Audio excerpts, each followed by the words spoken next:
If you listen to Benito Mussolini, who knew a thing or two about fascism, he said that fascism is the merger of state and corporate powers.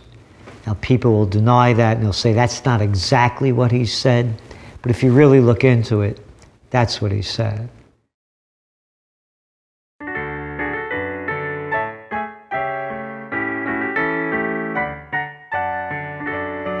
Milk is an important part of every good diet. Use the best grade of milk available to you. Disease may be contracted through drinking unsanitary raw milk.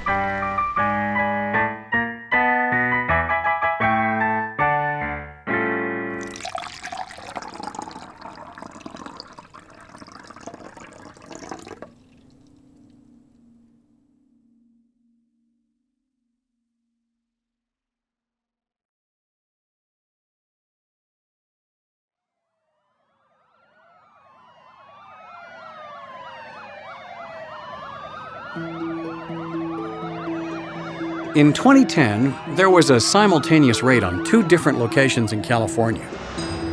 Heavily armed agents stormed into private properties, arresting several U.S. citizens for dealing in a restricted substance.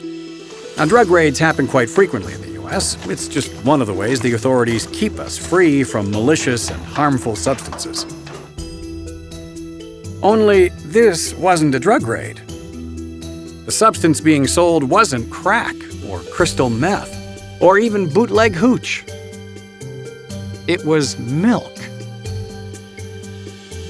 This is an example of just how heavy-handed the government is in routing out disfavored parties. In this case, the government operates on a public interest argument that raw milk is inherently unsafe.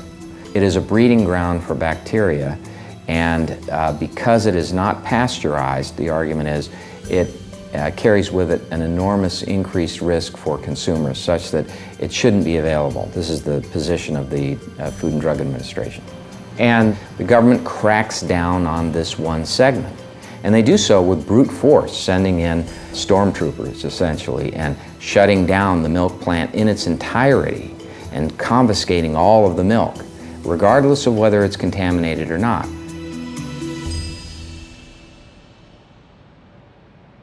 The FDA raided this organic market in order to keep us safe from the dangers of unpasteurized milk.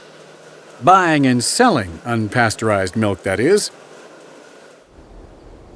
They have no problem with you drinking raw milk if, say, you find a stray cow on the way home and decide to milk it yourself. But a reputable farmer trying to sell some to willing customers? That's a big no-no. Although this organic market was a club, with each member having signed a waiver acknowledging the potential risk of drinking raw milk, this was not good enough for the FDA. Did these people not realize that raw milk is a gateway food?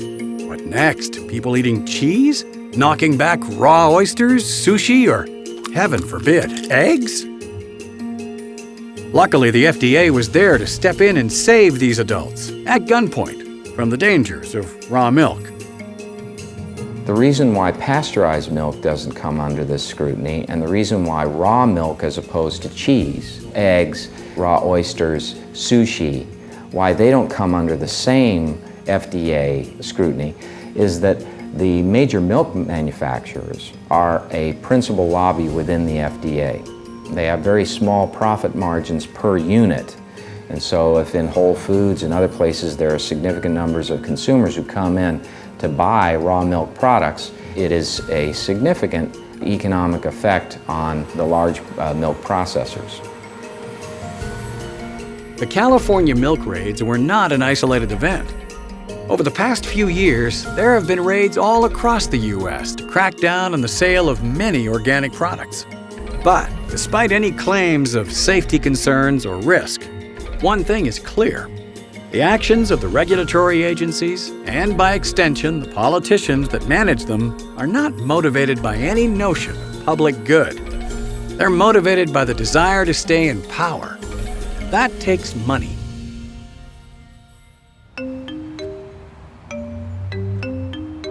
The problem with the U.S. political system is that it revolves around money. And so immediately that sets off this dichotomy of those who can afford to play in the system and those who can't. To run for office, you need $1.5 million. You need about $11 million to run for the Senate. So if you don't have money, where do you go? You go to the people who have a hand stretched out with money, ready to fund your campaign, but they're going to want something in return because, of course, they're not giving this money for charitable reasons. It very clearly advantages big businesses because they have more capacity to devote resources to influence buying. Political influence has become just another arsenal in the marketing toolbox of large companies. Only, instead of promoting themselves, they use this influence to suppress the competition. And the key to it all are lobbyists. People think that we live in a free market society, and we don't. Big government and big business are way too closely aligned today, especially in the United States. And this, is because of lobbying, basically. We have cronyism. We don't have capitalism in the United States, especially when it comes to the military, and then big medicine, big food, like Monsanto, with all the GMOs and stuff. Most people don't want it, but yet it's being forced on us because Monsanto has such leverage in Congress through all the lobbying of the food industry. So what is lobbying? Well, simply, lobbying is the act of influencing decisions made by legislators and regulatory agencies. The guys who make the rules. And the people who exert this influence are called lobbyists. Well-connected professionals with slick suits and slicker tongues. Lobbyists tend to be experts in the fields they lobby for. They advise lawmakers on how to make sure Americans are getting the most benefit from the laws they pass, while also reducing potential harm. It's a good idea. Why wouldn't you want an expert's advice? Here's where things get screwy. Sometimes the lawmakers decide the cash is greener on the other side, so they become lobbyists themselves.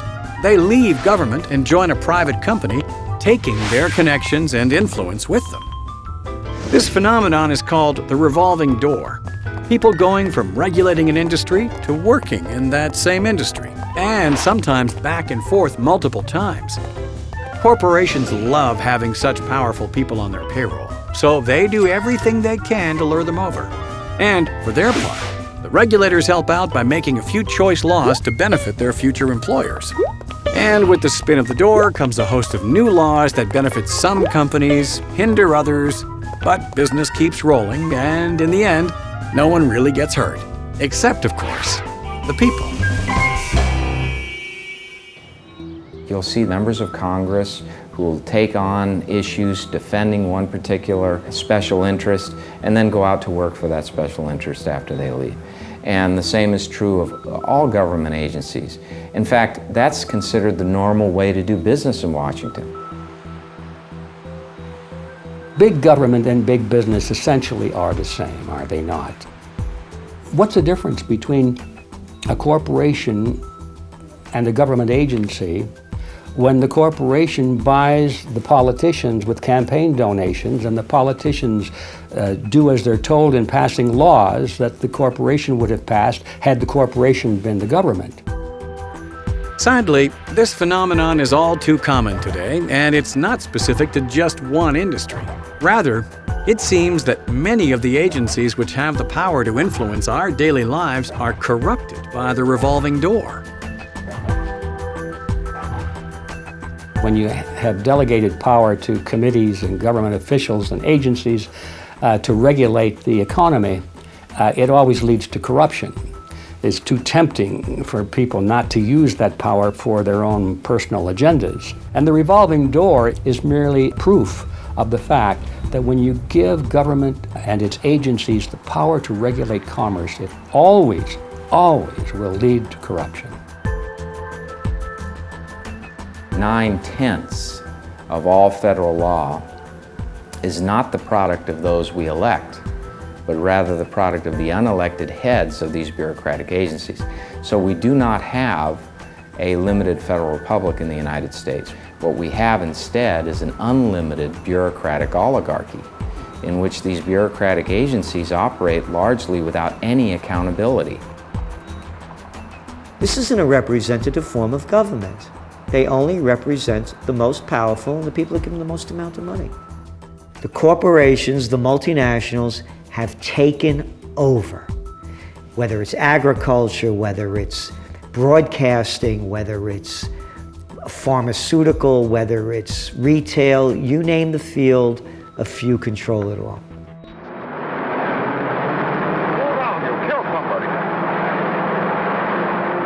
Laws and regulations are essential to any modern society. There are some activities that need to be controlled or prevented for the sake of the common good. Which side of the road you can drive on. Whether a 5-year-old should be able to buy a bottle of Jack. How many return trips you can make to a buffet in a single sitting. Okay, maybe scratch that last one, but you get the idea. But with so much collusion between regulators and the industries they regulate, the laws governing our daily lives are becoming excessive, unnecessary, and often downright nonsensical. Keeping the public safe and free is no longer the primary goal for a number of our lawmakers. There is little done by the federal government that is not influenced by a choice to favor one special interest over another. A lot of regulations are adopted with a public interest veneer, but underneath they're the product of negotiation between industry leaders and government to create a barrier to entry. And many of these actions taken have enormous economic consequences, both eliminating competition to a company and enhancing their economic status. This relationship between big business and government agencies not only affects their competition in the economy, but all of us in our day-to-day lives. What you want to do in an economy is you want to produce the products and services that are in greatest demand. And no one knows that except the market. But when politicians come in and they substitute their own judgment, generally they're not even trying to outguess the market and figure out what's best for us. They're generally just trying to give an advantage to one particular individual or group of individuals at the expense of another. And so there are clear winners and losers. Whoever's on the receiving end of a subsidy or government expenditure versus who's getting regulated or taxed. But regardless of the individual winners and losers, collectively we lose because wealth is destroyed. Resources are allocated in a less than optimal way. If you can pay enough money, you can make sure that you win on whatever issue you are concerned about. Maybe it's stopping legislation, maybe it's to get something passed, but ultimately you're looking to shape policy. And that policy has real impact in our daily lives. It shapes what kinds of products we can buy at the store. It shapes how safe those products are. It shapes what we are allowed to know about those products. The FDA's war against unpasteurized milk is just one example of the way large food producers are using their connections in Washington to limit our choices at the grocery store while increasing their own profits. But it is by no means the only example.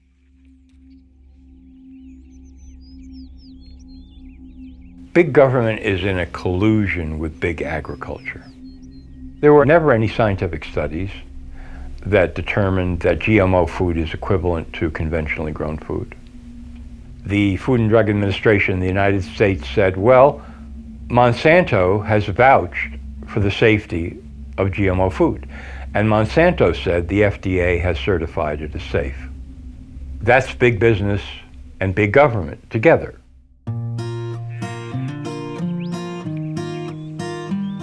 But some small, independent farms are choosing not to use patented GMO crops or work for larger agribusiness concerns. Some just want to supply their local area with nutritious, farm-fresh food. One such farmer is Joel Salatin. He runs his farm based on an innovative and radical new technique which he calls letting his animals out to pasture. Sounds crazy, but maybe he's onto something. We have a very different set of production and processing criteria. First of all, our animals move. They're not in great big confinement animal feeding operations. Our animals don't do drugs. We don't vaccinate, we don't medicate, and we run our farm on the closed carbon cycle as opposed to buying in chemical fertilizer from outside. So, you know, the localization, the carbon cycle, animals move around, the lack of pharmaceuticals, all of that is 180 degrees different than today's industrial global petroleum-based food system. It turns out there is a healthy market for traditionally farmed meat and produce. So why are there so few independent farms operating around the country? The story of Chicago and its great stockyards symbolized the amazing economic revolution that was underway. On the farms, machines and improved techniques of agriculture began to produce an abundance of food for consumption both at home and abroad. The new world of mass production required increasing concentrations of capital. Pooling the investments of many people, the corporation became the means to starting vast new enterprises. The globalization and corporatization of everything is gradually making it more and more difficult for independent farmers, independent people in the food system to market to their neighbors, to friends, to family, to whatever.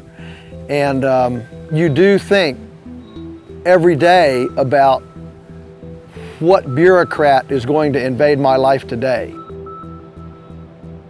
Every single time the government penetrates the marketplace, it always favors the biggest players because they're the ones that are able to buy favors, to curry concessionary privileges in a regulatory climate.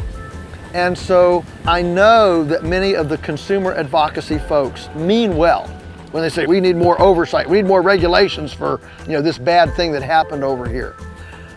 What they don't realize is that by the time that regulation actually gets enacted and filters down to the, you know, to the farm level, it always hurts small producers and helps the large producers. It's the revolving door. Don't eat healthy, only eat crap. A few companies control everything. There's only a small group of agribusiness companies that control the entire food production. They're putting everybody out of business. They don't want any competition. The small farmer is always a threat. If 50 million people in the United States decide on their own that they would prefer to buy their produce from small farmers or at farmers markets because they think it's healthier, that's a defection out of the system. Government doesn't want that. And Monsanto certainly doesn't want it, nor do any of the big agribusiness companies want it. So better to do everything possible to wipe out the small farmer in America. Make him go bankrupt, make him sell his land, which is then taken over by some larger agricultural entity, until eventually the entire food chain is controlled by big corporations and big government. The regulations forced upon small independent farms like Joel's have created a hurdle which limits the size and scope of his operation. And whether these regulations are well-intentioned or imposed just to give an unfair advantage to the big guys, the end result is that many of the products Joel would like to sell have been deemed illegal. The things that we would like to do, from curing meat to selling raw milk, for example. We would love to sell raw milk, and we have customers who'd love to get raw milk, but it's illegal. We just had a health department inspector. They told us that our slaughtering shed for the poultry was illegal and wanted to close us down. And their contention was that if it's actually open to the air, it's inherently unsanitary. What's fascinating is a feedlot in deplorable conditions with no trespassing signs gets away with almost anything, but because we are extremely transparent outdoors, out here, it makes us vulnerable to the anthropomorphism of ignorant people. You're probably thinking that these agricultural regulations are meaningless to you. If these regulations are limiting your choices, how come you can walk down any aisle in the supermarket and find dozens of different brands and hundreds of different foods? I mean, how much choice do we really need?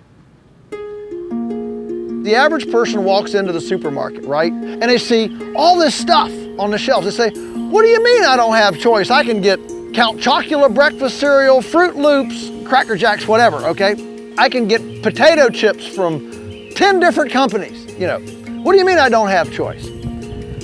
And so it's a hard sell because people have a hard time understanding what they can't get. What you can't get is raw milk. What you can't get is backyard slaughtered poultry that never went through a great big processing plant.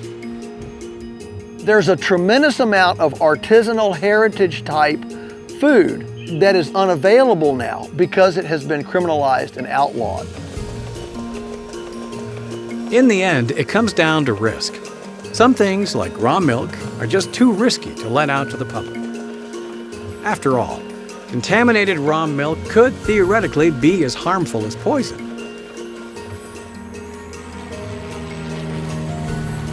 Actual poison, on the other hand, is apparently fine. If you want to talk about risk, isn't it fascinating that the very entity that gave us DDT, that gave us mad cow, that gave us cloning, that gave us GMOs, these are very risky things. I mean, whether or not you believe in them or not, you have to appreciate those are all very high-risk things. And they are the ones that we say, I want to put my faith in you for my food. I think people participate in risky behavior all the time. I think if you're feeding your kids pasteurized milk, Cocoa Puffs, Count Chocula cereal, and Fruit Loops, that's risky behavior. But the government has decided that that's not risky behavior. What's risky behavior is drinking a glass of raw milk. When it comes down to it, not being able to get raw milk isn't that big a deal. I mean, who needs raw milk when you can get deep-fried mozzarella sticks or tasty, tasty chicken fingers? After all, food is food, right? I think it's important to realize that in 1979, when the first USDA food pyramid came out, with grains on the bottom, that was the beginning of the obesity and type 2 epidemic because it put carbohydrates on the bottom. And it's quite a profound reality that America today would be far, far healthier if the government had never told us what to eat. So maybe you overdo it slightly on the saturated fats and imitation cheese. Who cares? We've got access to the best drugs in the world. Whether you have a resting heart rate of 116, that third cheeseburger has you sweating like Shaq at the line, or you're just feeling queasy from all the drugs you're taking, there are drugs out there to help you. And we can all agree, if there's one area where we want strict regulations, it's pharmaceuticals. After all, no one wants unsafe medicine getting out to the public. There are, of course, several drugs, many drugs, that are helpful. But what concerns me is that a significant minority of drugs that have been approved by FDA have been approved over the FDA's own medical reviewers' objections on safety grounds. And many, many unsafe drugs have been admitted into the marketplace that actually cause death, liver failure, kidney failure, heart attacks. These drugs are on the market, many of them still, and are approved yearly. It is thanks to such rigorous quality control by the FDA that a drug like Vioxx, which caused over 100,000 heart attacks and tens of thousands of deaths, was swiftly pulled from the market after only 5 years, and $2.5 billion in profit for the pharmaceutical giant Merck. When an FDA commissioner knowingly approves an unsafe drug like Vioxx and keeps it on the market, even though there are 140,000 heart attacks from Vioxx and 60,000 deaths from it, and still stands in defense of that company, Merck, there's something wrong here. There's something dreadfully wrong. Why can't that person be held accountable?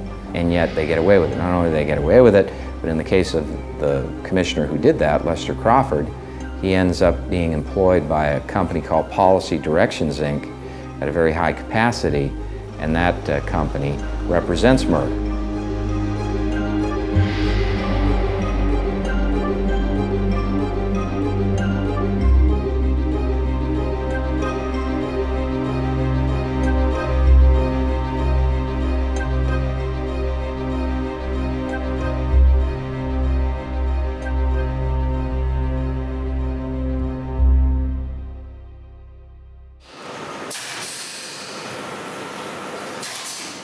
Perhaps the Vioxx incident was just a one-off event. There are a whole host of helpful drugs in the marketplace, and the FDA shouldn't be scrutinized for one little slip-up. I mean, it's not like this is happening regularly. The FDA says that all of these pharmaceutical drugs that are everywhere in America, they're safe and effective. That's how they get out into doctors' offices and drugstores, and that's why people ingest them. Well, 106,000 people every year in the United States are killed by FDA-approved pharmaceutical drugs. The FDA admits this on their own website, but they say nothing about taking responsibility for it. It's just another medical fact to them. Huh. Over 100,000 deaths from prescription drugs every year. You'd think with all the stringent testing the FDA does before it lets a drug out onto the market, they'd detect some of these life-threatening side effects. These are the bottles which finally will find their way to doctors' offices and clinics all over the country. Even as they reach the end of the production line, other tests are in progress and samples are sent to the government. The manufacturer's protocol is first reviewed, then subjected to a whole battery of complex scientific tests. The FDA's whole system of drug review is bogus. It's designed to protect and advance the interests of the drug industry. A lot of people don't realize this, but FDA never tests the drugs it approves. FDA does no independent testing at all. It relies entirely on the testing done by the drug advocate, the proponent of the drug application that has a self-interest and a conflict of interest. That party is looked to for all of the drug testing. They do their own testing. So the FDA does no independent testing of the drugs it approves. But with so many new drugs being manufactured, can you blame them for outsourcing the testing to the drug companies themselves? After all, if you can't trust a multi-billion-dollar pharmaceutical conglomerate, who can you trust? There have been multiple instances of corruption in this process where negative information has been kept away from the FDA so that the FDA will approve a drug. In fact, Sanofi-Aventis, with its drug Keytec, relied principally on a clinical trial that FDA's medical reviewers, who are sharp on the case, discovered didn't even happen. They made it up. And there were FBI investigations and prosecutions. But what did the FDA do? The medical reviewers said to the commissioner, gee, they relied on a fraud for this application. We should deny it. But the FDA commissioner granted it. He put Keytec into the market. So you see, it's that degree of influence and corruption that makes it impossible for the American people to be protected.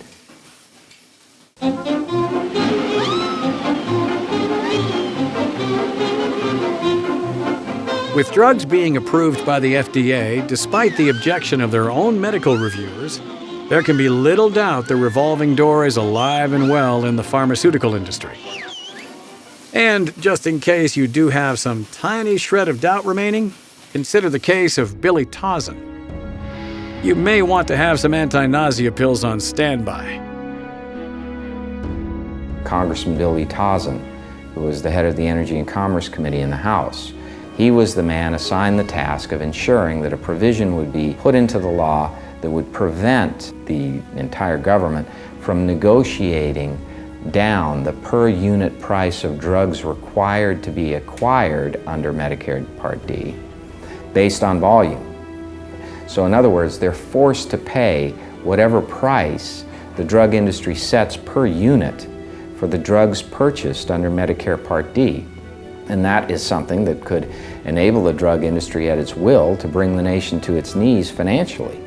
And so it is that this provision was put into the law in the Bush administration. Tauzin left the government, left his position in Congress, became the head of the Pharmaceutical Research and Manufacturers Association, and made the highest salary they had ever then paid to that date, $2.5 million a year, as a compliment for his selling out the nation to protect the drug industry. So while the government may be choosing, often poorly, which food and drugs they think are safe for us to have, at least they aren't trying to force any of them on you. Except perhaps for vaccines. George Lambert is a representative of the New Hampshire State House, and he is a leading proponent for vaccination choice in his state. When I got to the State House, somebody asked me if I would work on a bill for vaccination choice. The more research I did, the more I found out that in the risk of an epidemic, they can go out and vaccinate everyone without choice. To say that vaccines are compulsory, which in the U.S. is the struggle right now, every state has their own exemptions that parents can claim. But now, the push is on to say that we're going to force you to get vaccinated, whether you like it or not. You don't have the freedom to decide. If we talk about medical safety and freedom, everybody should have the choice of what medical procedures they want. You can get a medical exclusion, you can get a religious exclusion, but you can't get a conscientious exclusion.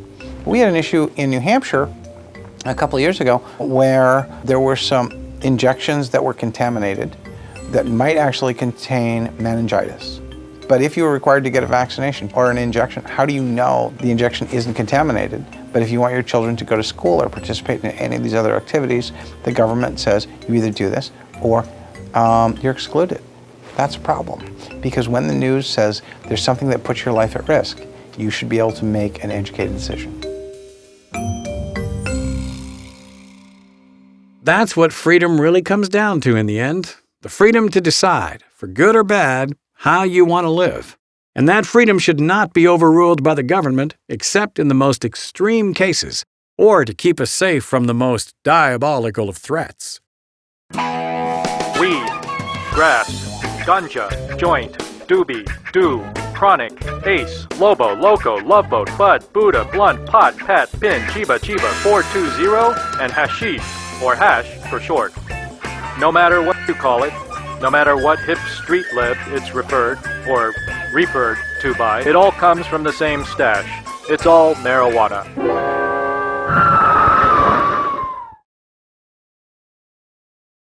Marijuana, one of the most dangerous drugs known to mankind. Responsible for almost as many deaths per year as asteroids or shark attacks, it can cause an otherwise healthy adult to giggle or get a bit hungry. Thankfully, the brave men and women from numerous agencies have been waging a tireless and expensive war against this dangerous plant for decades. The war on drugs is a war on the people. It's a war to fight for the pharmaceutical industry so they could sell their psychotropic drugs. I mean, Jesus, how many people that I hear horror stories from their children whacked out on Vicodin. Oh, that's a beaut. Yeah, how about a little Oxycontin, to make you happy? Feel some pain, this will get rid of it. But don't get high, man. No weed, it's gonna kill you. You saw Reefer Madness. Reefer Madness is a celebrated PSA film produced for the U.S. government.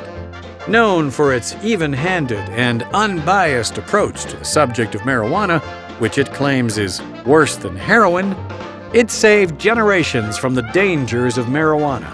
Even a single puff of Mary Jane can make you dance like a fool, laugh uncontrollably, or violently murder your friends. How embarrassing. NORML is a non-profit organization whose aim is to legalize cannabis throughout the United States.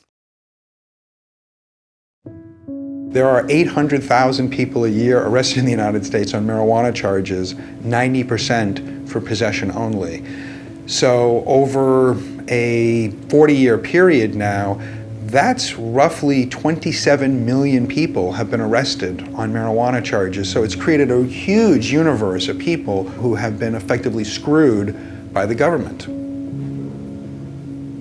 When we sued the DEA in the classic case NORML versus DEA, the judge ruled in 1988 in his final decision that marijuana, quote, is the safest therapeutic substance known to man. That's a pretty strong indictment against the rest of the drugs. So the courts acknowledge that marijuana is the most therapeutic substance known to man. But since as early as the 1930s, marijuana has been the subject of countless heavy-handed and fallacious propaganda. Long-term use of marijuana can lead to a psychological dependency. Soon, you'll be taking all sorts of measures to get your fix. People will start calling you names like pothead or Smoky McBongwater. Losing all motivation, it's likely that you will drop out of school, take a sudden liking to sitar music, and maybe even get felt up by a cop or two. Marijuana has been propagandized by the United States government and its surrogates at the state level for at least 75 years. There are 1,200 Partnership for Drug-Free America ads, and 85 to 90% of those ads have been against marijuana. And the name alone, Drug-Free America, deserves nothing but pure laughter. Drug-free America. This is the most drug-addled society in human history. And the Drug-Free America Association was originally founded by the alcohol, tobacco, and pharmaceutical companies, which, last I checked, their business model is distributing drugs. Personal feelings about marijuana aside, there is no denying the fact that criminalization of the substance bears little parity with other substances in the same area, such as alcohol or tobacco. But with all the millions being spent on preventing its use and prosecuting individuals who use it, who stands to gain? There are entities out there that strongly lobby for the status quo to stay in place. Law enforcement, the very government agencies born of the prohibition, like the Partnership for Drug-Free America, the DARE program, the DEA, the Drug Czar's office, they will always oppose legalization. 3 would be the alcohol, tobacco, pharmaceutical companies that play both ends of the middle. They try to start things like the Partnership for Drug-Free America, but pretty clearly don't want to really have a drug-free America. The 4th entity are companies that are able to make money off of the prohibition, and that would be private prisons, drug testing companies.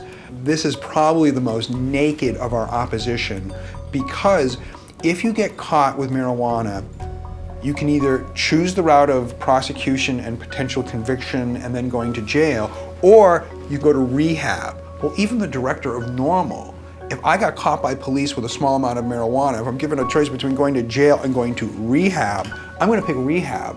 And so 80% of their clientele are effectively pushed in the door by the government. So this is an incestuous relationship that has been set up between the drug rehabilitation profiteers and the government that brings their clients right to their door. And we, the taxpayers, pay for the rehabilitation.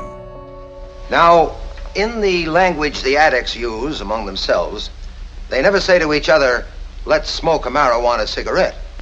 They say, let's turn on, or let's blast a joint. As with drinking raw milk, smoking a marijuana cigarette carries with it obvious health risks. But whether you want to blast a J or buy an outdoor slaughtered chicken from your local farmer, powerful lobbying groups have colluded with regulatory agencies to limit your freedom of choice. When the government violently kicks down your door and comes onto your property with guns drawn, trying to get you to stop engaged in a certain behavior that's harming nobody else, that is a social injustice.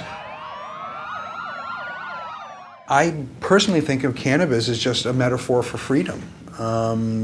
I think of it almost purely at this point now as a discussion over personal freedom and how much can the government intervene in your life, and intervene violently with guns drawn. Okay, we've talked a lot about food and medicine and, Lobo, but enough of that hippie talk. Everyone knows the world revolves around one thing and one thing only: milk. I mean, money.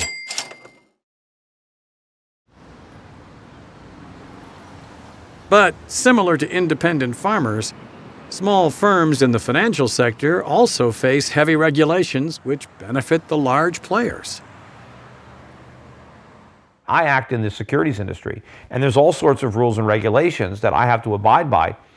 The vast majority of it doesn't protect my customers, the individual investor, and that's not why I believe it's there. That's the excuse that the politicians give the voters, but the real reason is because there are very large banks and brokerage firms that don't like small firms like mine competing with them, and so they want to tie us up in red tape. See, they can afford to pay for the regulations. It's the small firms that can't. But they didn't do it to help the investor. They did it to help the big brokerage firms that wanted protection from competition. And so that's what happens. But of course, the revolving door is when these guys leave Washington, they get cushy jobs at the companies they used to regulate. And in fact, they go back and forth. They go from the industry to the government, back to the industry to the government. And what they're really doing is they're peddling their influence. They go to Washington to get clout, to get influence, to make friends, and then they sell the influence to the highest bidder when they leave.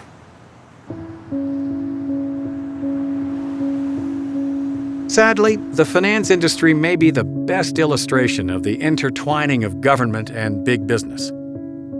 For example, the current Secretary of the Treasury, Jacob Lew, was reportedly given a $950,000 bonus by his former employer, Citigroup, just for taking a job at the Treasury.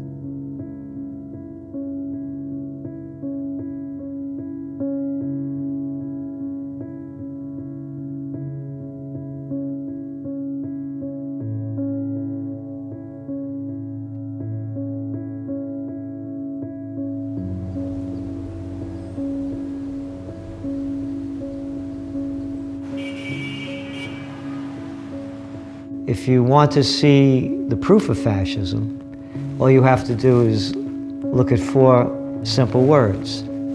Too big to fail. The merger of state and corporate powers. When America had a financial crisis in 2008, the whole game changed.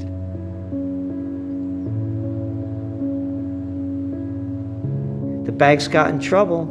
They bring out Henry Paulson, the U.S. Treasury Secretary, former CEO of the Goldman Sachs gang, and says we have to bail out the banks. They're too big to fail.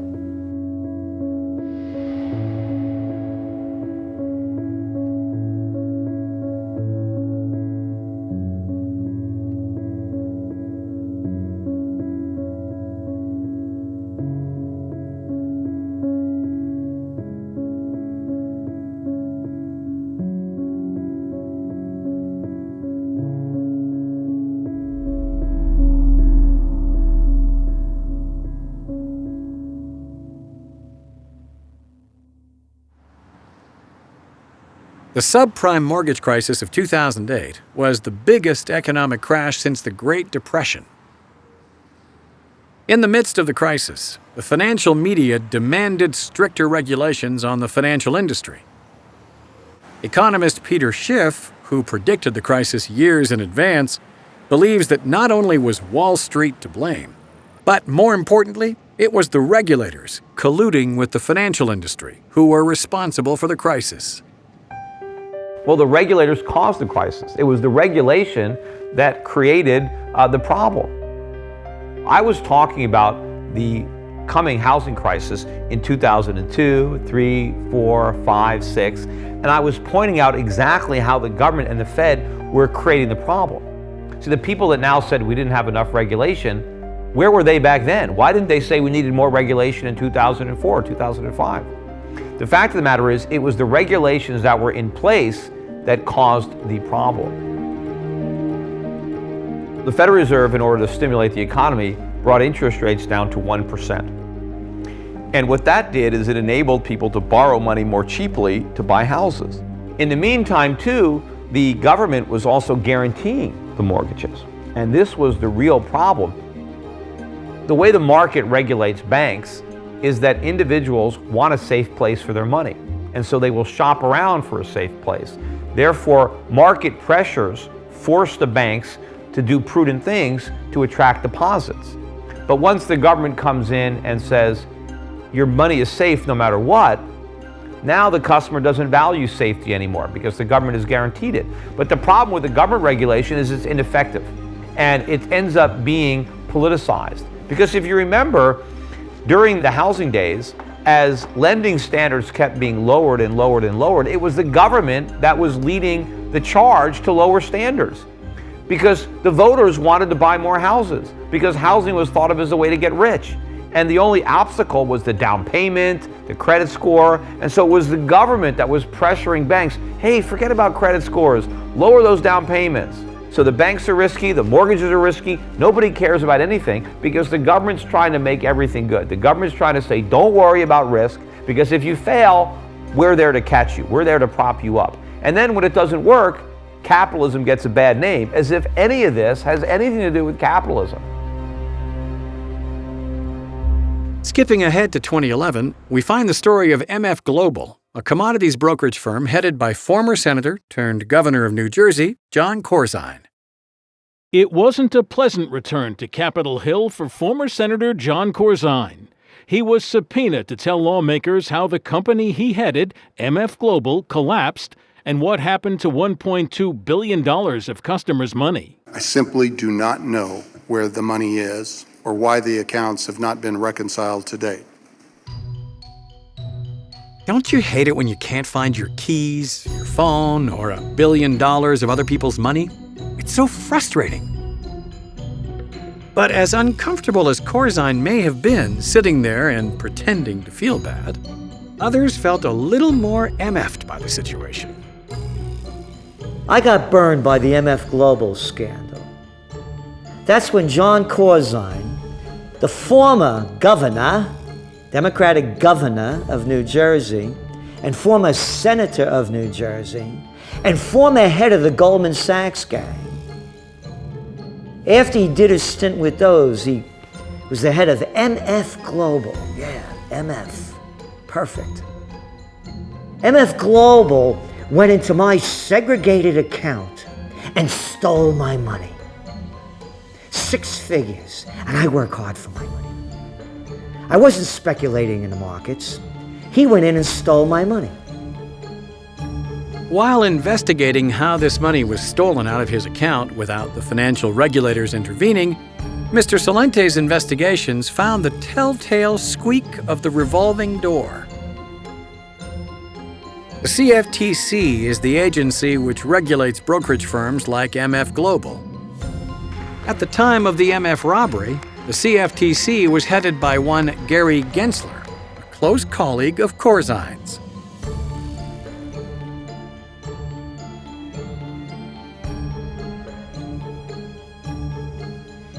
Gary's never once let his team forget what this is all about.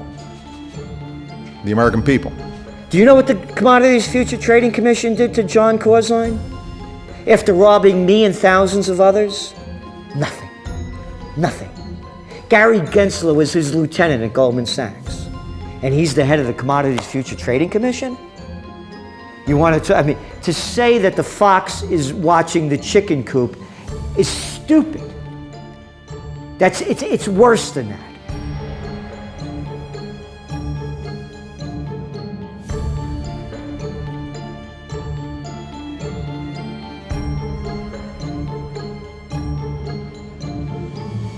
The MF Global collapse is an example of the alliance between regulators and big business in the financial industry.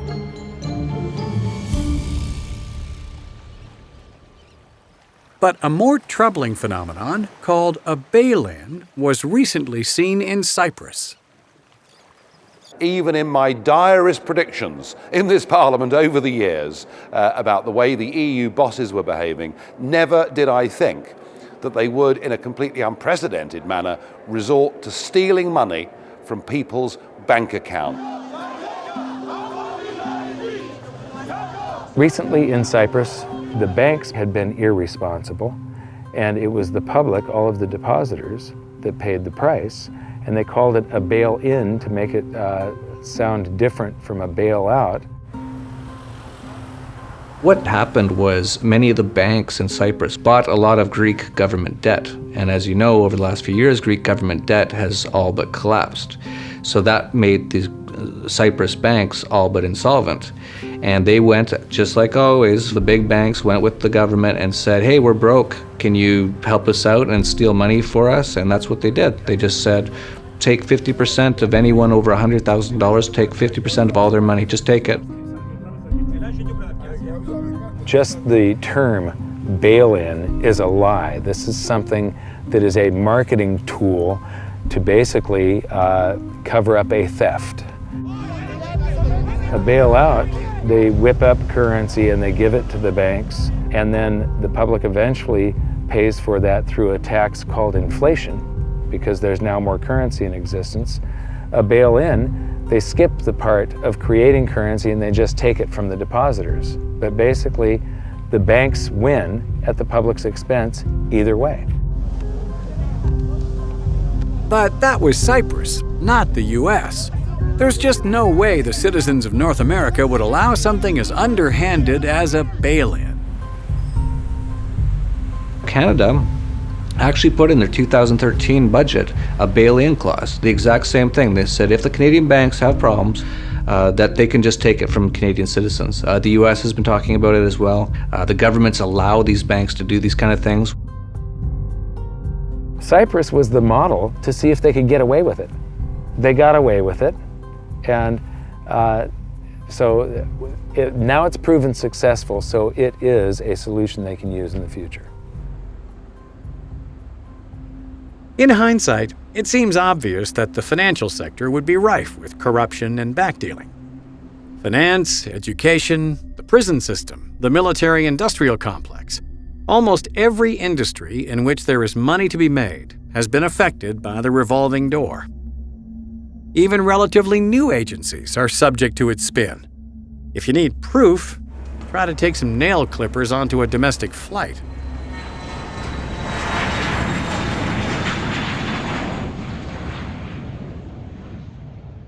When you go to the airport, the TSA agents, want to go out and they want to invade your privacy. They want to look through your bags. They want to do all of this stuff. And you don't have the option to say no. Once you get in line, you can't get out. Now, what is the point of the entire TSA system? It's security theater. It's to make people feel scared, not to make people feel safe. Because the more they can actually make people feel scared, the more they can actually take a little bit of their rights away all the time and constantly remind them that they need the government to make sure that their safety is well taken care of.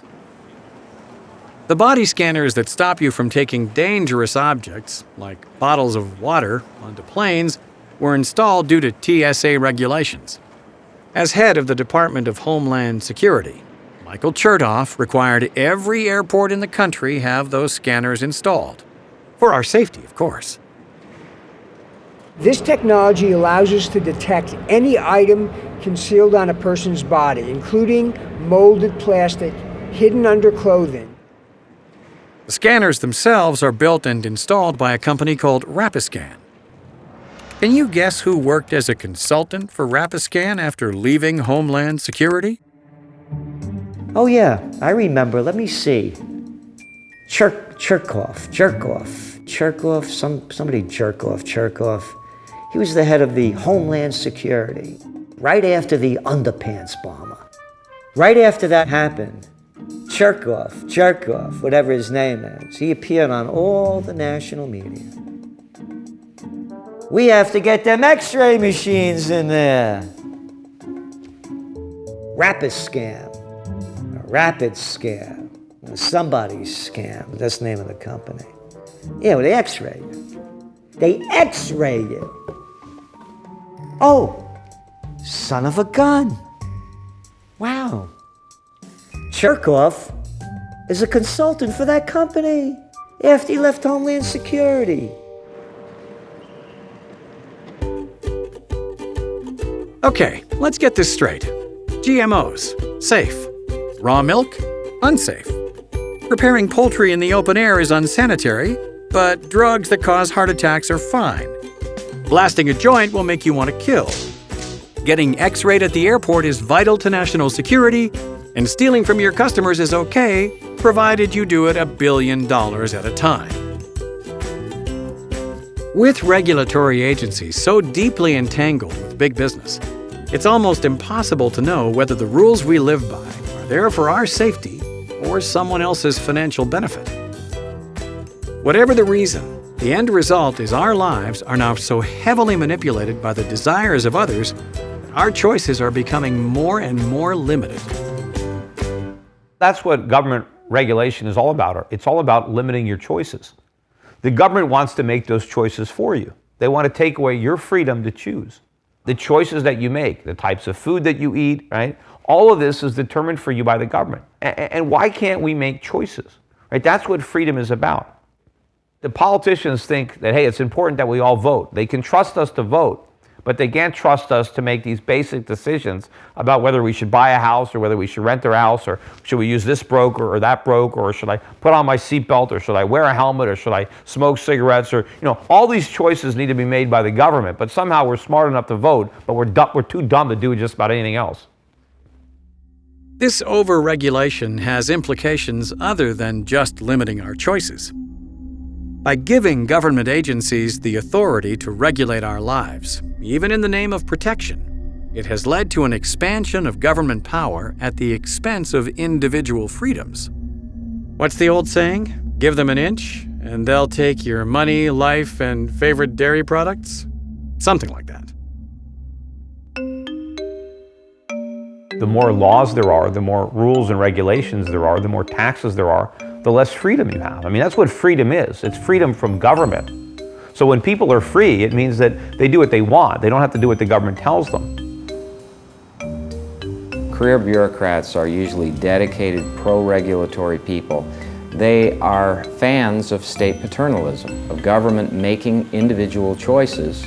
And the result of that is to really deprive individuals of sovereignty. It makes individuals mere functionaries of the state rather than people who can pursue their own self-interest and enjoy the benefits and blessings of liberty. It really does come down to who owns me, who owns the individual. You can't have a system that denies choice, trying to protect us from the risk of bad choice, and preserve the freedom to make good choices. That's the problem. You can't have it both ways. Freedom requires risk. Should I wear a seatbelt? Is this bank a safe place to keep my money? Do I need insurance? We're all so busy with our daily lives that making important decisions can become overwhelmingly daunting. A lot of people prefer the freedom from making choices, even if it means the choices being made for them aren't the best. The idea that government should make our choices for us is one that a lot of people prefer, rather than to make their own choices.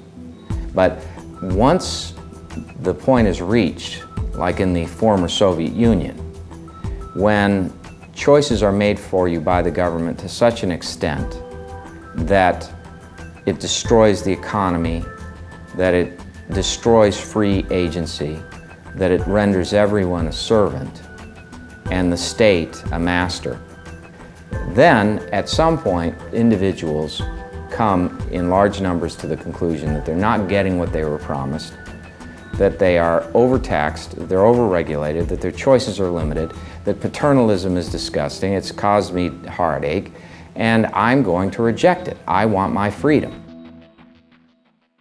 Until that point is reached, most people will be content with their comfortable lives and the choices still available to them. The hardworking people don't have time to watch or hear what's going on.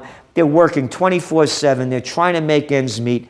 So, what does America watch? Hey, you know, Kim Kardashian's pregnant. She's going to have a kid real soon.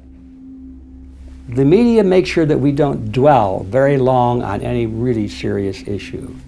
We've all seen the phenomenon where there's something very serious that comes up involving the serious aspects of what's going on in the world, and it gets on the news for a very brief period of time. And all of a sudden now that's been switched off, and we're soon distracted with soapbox operas and Dancing with the Stars and all kinds of things that are entertaining, and I'm not saying anything against them, but it's not as serious as the lack of everybody's freedom through a new amendment to the Patriot Act, for example.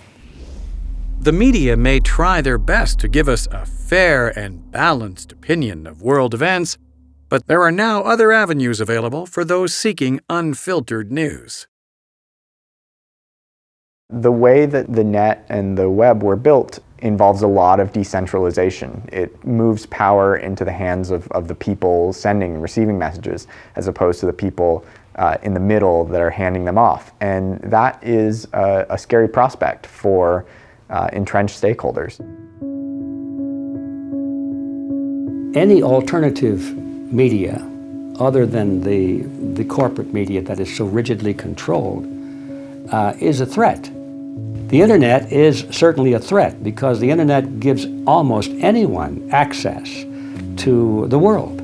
So now, are we surprised when the political figures who don't like that are constantly worried about how can we stop this? Well, the formula has been tried and true. It always worked. Just tell the people that there's a threat out there that only the government can control. I mean, there's a threat of child pornography or crime or terrorism or cyber terrorism or something. We have to control the internet for your good, folks. Otherwise, you're going to have a big problem. That's why they're working around the clock to try and scare people into thinking that the internet must be controlled by our fine, trustworthy political figures. They want to be the ones that control the internet and tell the world what is proper and what is improper.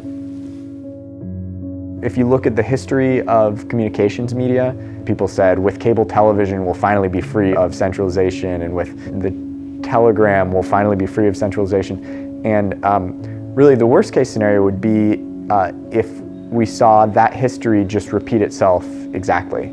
If we saw this amazing decentralized distribution method, the most effective one ever produced in the history of humanity, if we saw it captured by a handful of centralized stakeholders and them controlling and surveilling the communications that go through it. Good things, unlike processed cheese, never last. In an attempt to regulate yet another slice of our lives, legislative bills are already in the works to try and control the internet.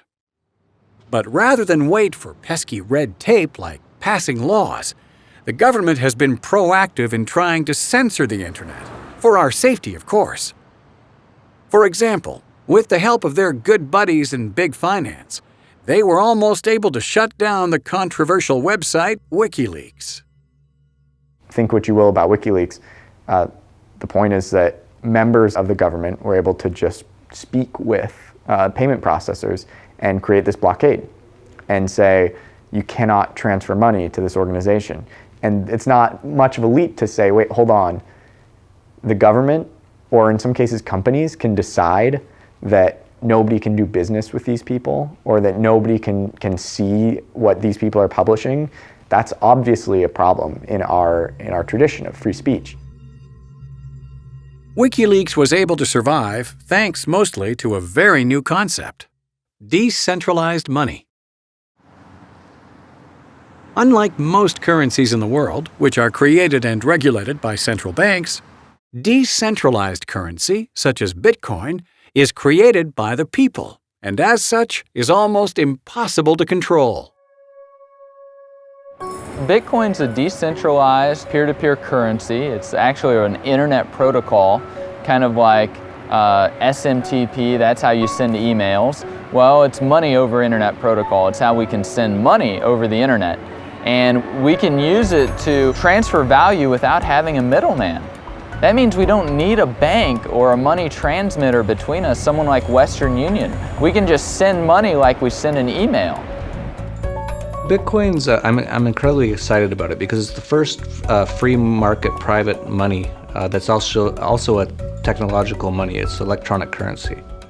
The great thing about it is it's not controlled by a central bank. It's not controlled by anyone. It's actually really the people's money. So it gives a lot of freedom. Why do we have the supply of money and the cost of money, or interest rates, set by some bureaucrats 3,000 miles away in Washington, D.C.? How efficient is that for our economy? Because interest rates, they regulate production over time, and they regulate all the production within the economy. You know, whether we should save or whether we should build something. Bitcoin liberates that interest rate because it's a censorship-resistant currency, so we don't have to use their money system anymore.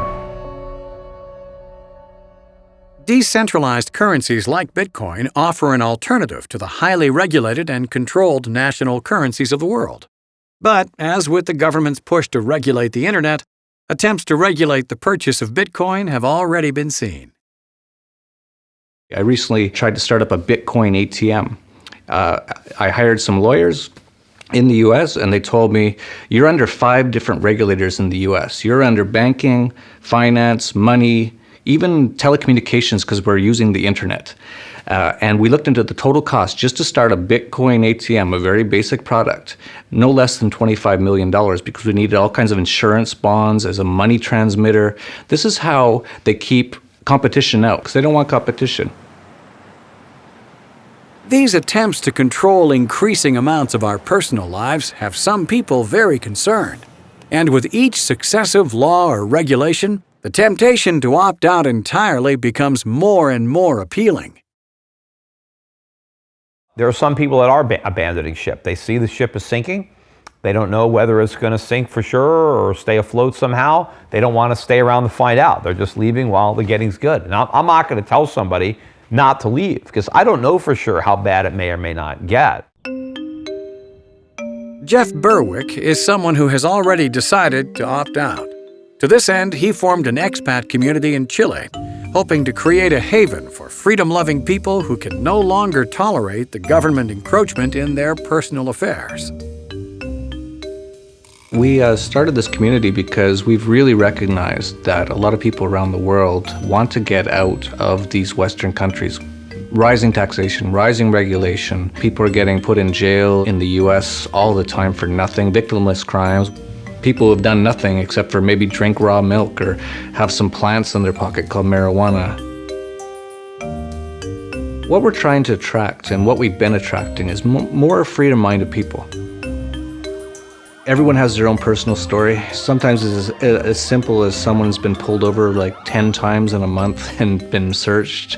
I've seen people who've had their entire businesses taken away through regulation and fascism in the US. There was one doctor who came down recently. He had a practice in the US. He had a almost 100% cure cancer rate within 1 month. And he had about 30 SWAT team come in one day and everything taken by the government. And so many people have just had enough of being pushed around, stolen, beaten, put in cages for nothing, to have most of their money taken away and even sometimes their entire livelihood taken away.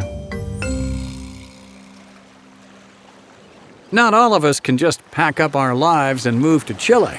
So what practical options are left? Identifying the root of the problem is a good place to start. The issue is there's this merger of what would appear to be private enterprise and government. And the only way to break it is to restrict the power of the state.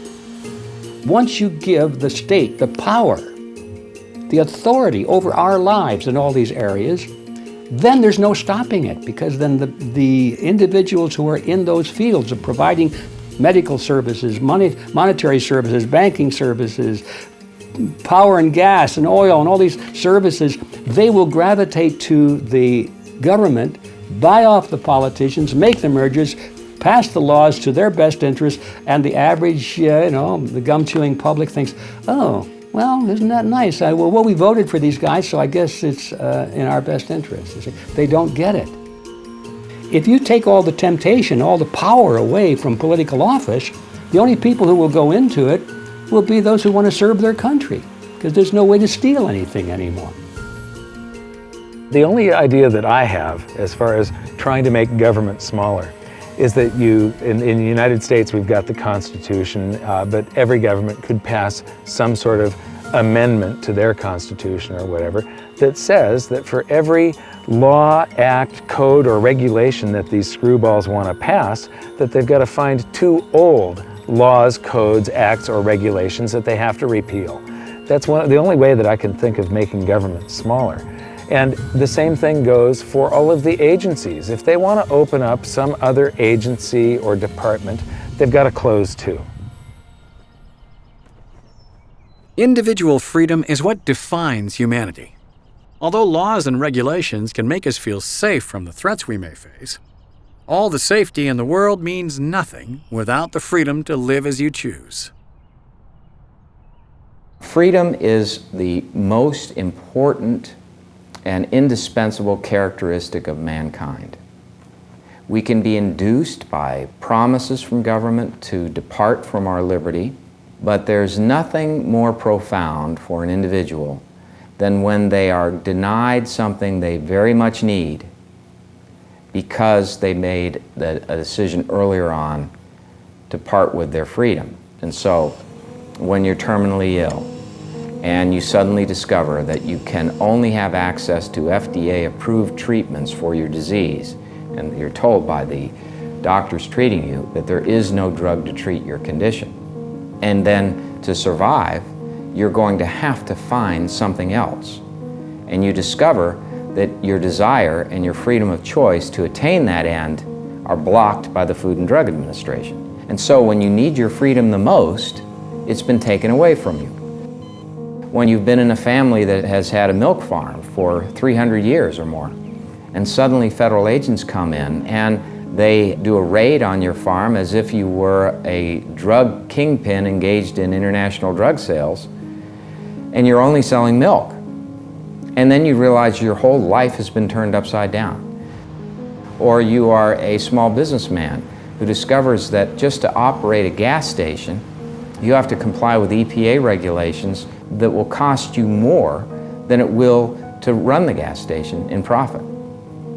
Or you find out that you want to have a food establishment, a restaurant, and you discover that federal and state and local regulations affecting your food establishment are so great that you have to have lawyers, and you have to have accountants, and you have to have individuals specially trained to comply, and you have to fill out all these forms, and you have to pay all these fees, and you have to get separate licenses just to be in the business of reselling food others have already manufactured and put in the marketplace. It's the end of liberty.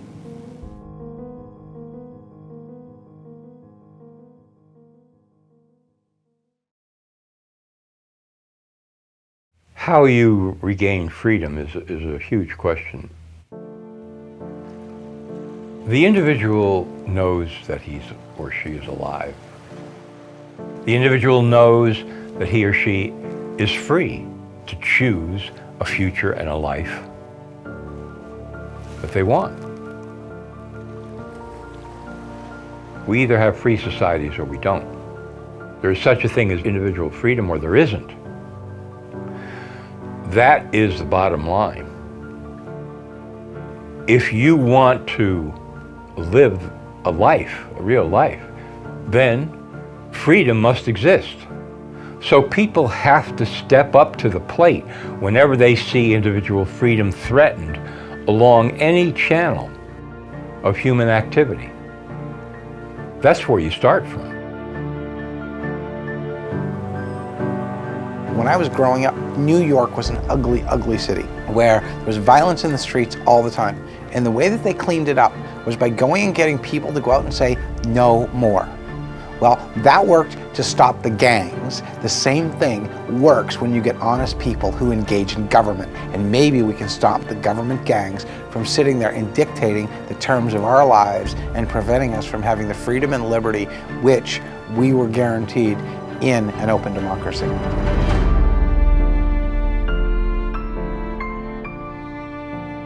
We are all individuals. We have the ability to think, to decide, and most importantly, to be heard. It may be time to start crying over spilt milk.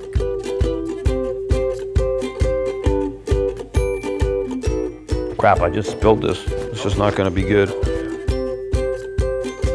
Boy, I just saw those pictures of Kim Kardashian pregnant. I said, man, how could a chick like that, why does anybody want to look at her, you know? And yet she's a star. Well, you don't want him in there? Go downstairs there, Geppetto. No, I don't know where you can get any weed. That's a lie. Such a blatant lie, too. No, I'm only kidding.